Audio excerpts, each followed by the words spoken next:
What's going on, Poke People? This is my review of my round deck. It's a Seismitoad Meloetta deck, and without further ado, I'm jumping right in. So we have main attacker deck 4 Seismitoad.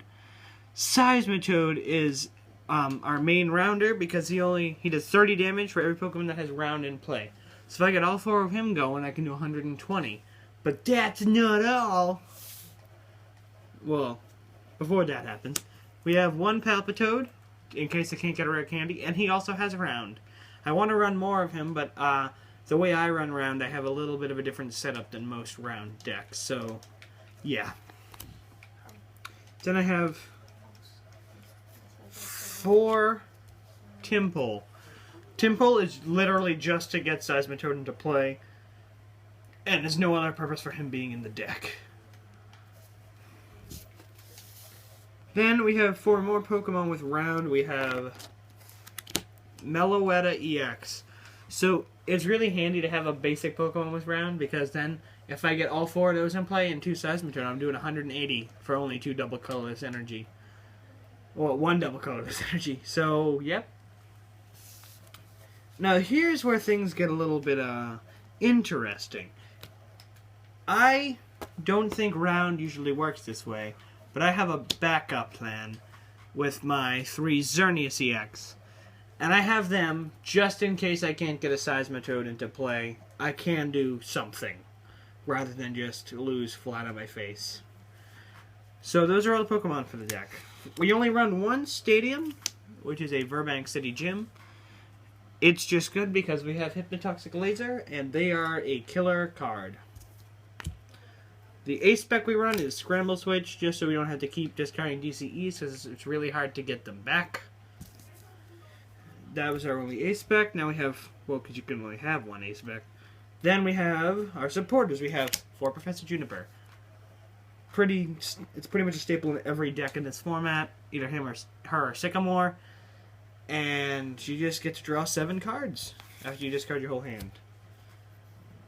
I'm sure most of you probably knew that. Skyla. Skyla lets you search your deck for any item card, or a trainer card, not even an item, and then you can put it in your hand. That's pretty good. 2N. Good for the late game.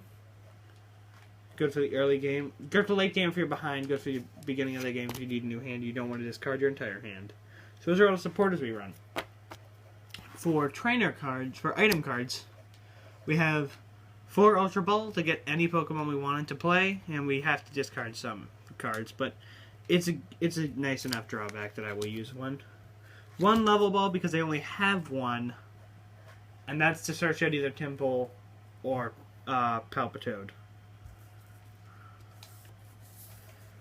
And then we have a staple in every deck, pretty much. 4 Hypnotoxic Laser, get the poison, extra damage with the Virbank. And everything is coming together with this card.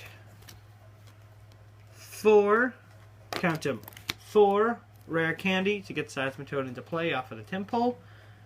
Pretty good in the early game if you can pull one of these off with the Seismitoad and a bunch of Meloetta. Because then you can end... In an idyllic scenario, you can end up with 180 damage on the first turn, so that's why this deck is so good.